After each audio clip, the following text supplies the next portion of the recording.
আপনি Brazil support করেন, Brazil fan, ব্রাজিলকে নিয়ে অনেক ধরনের ট্রল হচ্ছে, এগুলো কিভাবে আপনারা সামাল দিচ্ছেন? বাপ দাদার জমিদারি ছিল, এখন গনিমিয়ার কিছু নাই।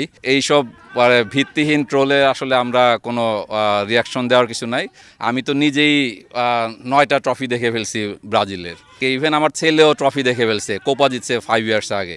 সো গনিমিয়া কেন, গনিমিয়ার ছেলেরাও গর্ব করতে পারবে, তাদের নিজেদের একটা ট্রফি আছে। এভাবেই ট্রলের জবাব দিচ্ছেন বাংলাদেশি ব্রাজিল সমর্থকরা। 5 বারের বিশ্ব চ্যাম্পিয়নদের সেই নান্দনিক ফুটবল প্রায় হারিয়ে যেতে বসেছে।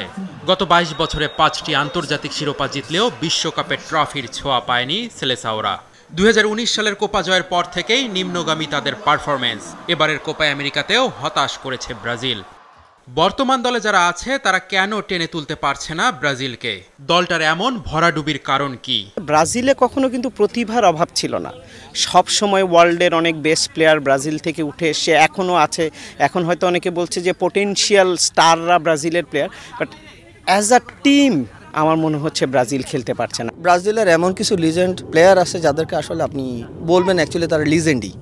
তো ওই কোয়ালিটি প্লেয়ারটা লাস্ট হলে নেইমারের পরে এমন কোনো কোয়ালিটি প্লেয়ার আসে না যাদেরকে আপনি কাউন্ট করবেন। ওদের পাইপলাইনে এই লেভেলের আগের লেভেলে কোনো প্লেয়ার নাই। মানে এখন তারা যদি একটা টিম ওয়ার্ক হয়ে আসতে পারে, এক্সট্রাঅর্ডিনারি একটা মুভমেন্ট করতে পারে, হয়তো তারা খুব ভালো রেজাল্ট করবে। লাতিন আমেরিকায় ছিল শৈল্পিক ফুটবল, সেই ফুটবলের প্রধান ধারক ও বাহক ছিল ব্রাজিল। অতীতের সেই সোনালী দিন কি ফিরিয়ে আনতে পারবে 5 বারের বিশ্ব চ্যাম্পিয়নরা? আমরা প্রাউড যে আমরা ব্রাজিলের ফ্যান, আমরা সবসময় ব্রাজিলের সাথেই থাকবো। হ্যাঁ, একটা ট্রানজিশন পিরিয়ড যাচ্ছে, এখন একটা খারাপ সময় যাচ্ছে। ব্রাজিলের মিডে কিছু উইকনেস আছে, ক্রিয়েটিভ প্লেয়ারের একটু কমতি আছে। আশা করি আমাদের যে ইয়াং স্কোয়াডটা আছে এটা ফিউচারে আরও ম্যাচিওর হবে এবং আরও ভালো খেলবে এবং ব্রাজিল সুন্দর খেলা উপহার দেবে। আমরা আর্জেন্টিনার ফ্যান, বাট ব্রাজিলের যতটুকু আমরা আশা করেছিলাম তার অনেক নিচে এরা চলে গেছে। তো সিটে গেছে, এটা তো স্বাভাবিক, কিন্তু ওদের এই খেলার এই অবস্থায় আমরা খুবই মর্মাহত। সমর্থকরা এখনো আশায় বুক বাঁধছে। তাদের বিশ্বাস খুব তাড়াতাড়ি ব্রাজিল ফিরবে সেই পুরনো ছন্দে।